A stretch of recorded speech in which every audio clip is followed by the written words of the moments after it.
Isang pinagpalang umaga po mga kapatid, mga KKBs, mga young adults at higit sa lahat ng mga Kristiyano kabataan all over the Philippines and all over the world.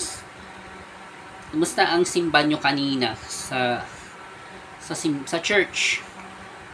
Tayo naman ay ayos naman ay at na-inspire tayo sa ating napakinggan sa ating pinag-aralan kanina sa sa church kanina.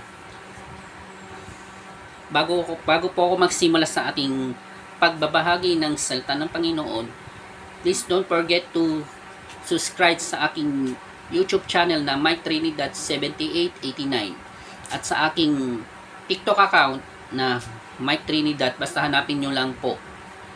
At huwag nyo kalimutan na i-like nyo po sa aking video na ating napag-aralan sa nakaraang ating napag-aralan.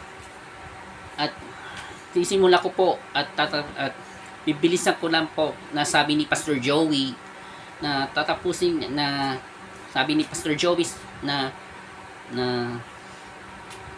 bibilisan ko po para hindi po tayo babagal. Ang ating usapan sa ating pag-aralan sa hapon ito ay ang kantang Blessings ni Lara Story. Sino nakakinig sa inyo ng kantang Blessings ni Lara Story mula sa radyo at sa YouTube at sa Spotify at sa YouTube Music lahat ng mga music apps na ating napapakinggan? Sisimula ko po ang ating pagbabahagi na bibilisan ko po muna, sabi ni Pastor Joey, na hindi tayo babagal. Ang kantang Blessings ni Lara Story ay inspirasyon mula sa kanyang personal na karanasan nang magkaroon ng brain tumor ang kanyang asawa. Pinapaalala nito na ang mga pagsubok sa buhay ay maaring mga biyayang nakatago o mga habag ng Diyos na naglalapit sa atin sa Kanya. Bible verses. Narito ang mga bersikulo na sumasailalim sa mensahe ng kanta. 2 Corinthians chapter 12 verse 9. Ngunit sinabi niya sa akin, ang aking biyaya ay sapat na para sa iyo dahil ang aking kapangyarihan ay nagiging sakdal sa kahinaan. Koneksyon. Sinusuri ng kanta kung paano naging sapat ang presensya ng Diyos kahit sa gitna ng matitinding baha at puyat. What if your healing comes through tears? What if 1,000 sleepless nights are what it takes to know you're near? Romans chapter 5 verse 3 and 4. Ikinagagalak din natin ang mga kapighatian natin dahil alam natin ang kapighatian ay nagbubunga ng pagtsatsaga. Ang pagtsatsaga ay nagbubunga ng mabuting pagkatao, connection. Ang mga pagsubok ay hindi parusa kundi paraan upang patatagin ang ating pananampalataya. What if trials of this light are your mercies in disguise? Jeremiah chapter 29 verse 11. Sapagkat batit ko ang mga ranching planong ko para sa inyo, plano para sa inyong ikabubuti at hindi sa inyong ikasasama, plano na bigyan kayo ng pag-asa at magandang kinabukasan. Connection. Ipinapakita nito na mas malawak ang plano ng Diyos kaysa sa mga panandali ang hilig natin para sa ginhawa o yaman. 1 John chapter 5 verse 14. May tiwala tayo sa Kanya na kung hihingi tayo ng anuman ayon sa Kanyang kalooban, diringgin niya tayo. Connection. Pinanggit sa kanta na naririnig ng Diyos ang bawat panalangin. Ngunit dahil mahal niya tayo, hindi niya tayo ibinibigay ang mga bagay na kulang sa kanyang pinakamabuting plano. Yet love us way. Too much is give us lesser things. Mga aral na natutunan bagong kahulugan ng biyaya. Ang biyaya ng Diyos ay hindi lamang nasusukat sa material na kasaganaan, kalusugan o kawalan ng problema. Minsan ang tunay na biyaya ay ang kanyang presensya sa gitna ng unos.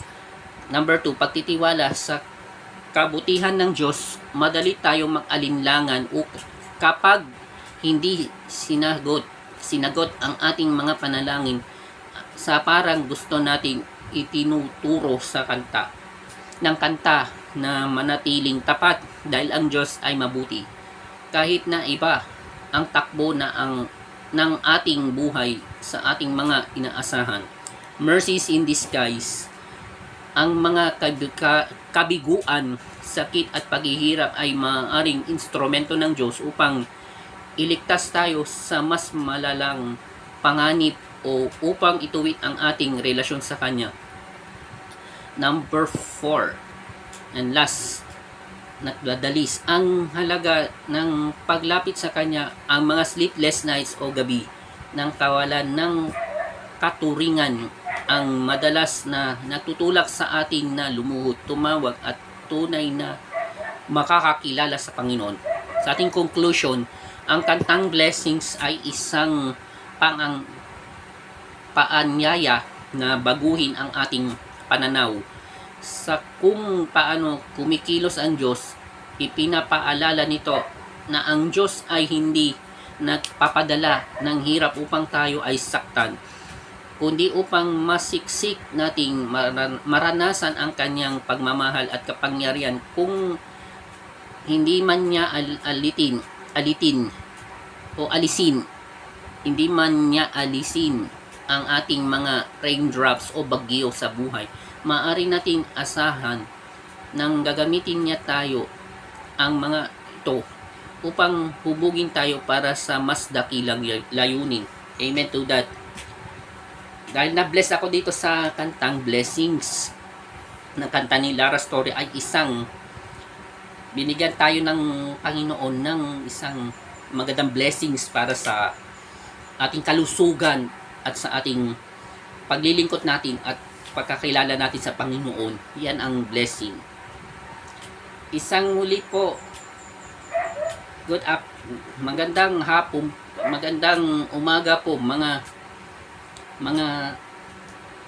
kapatid, mga kikidis, mga young adults at lahat ng mga Kristiyano kabataan all over the Philippines, all over the world. Ingat po tayo and keep safe po. And happy blessed Sunday po sa inyong lahat po, mga kapatid, mga kabataan at mga kikibis at mga young adults. God bless us all po.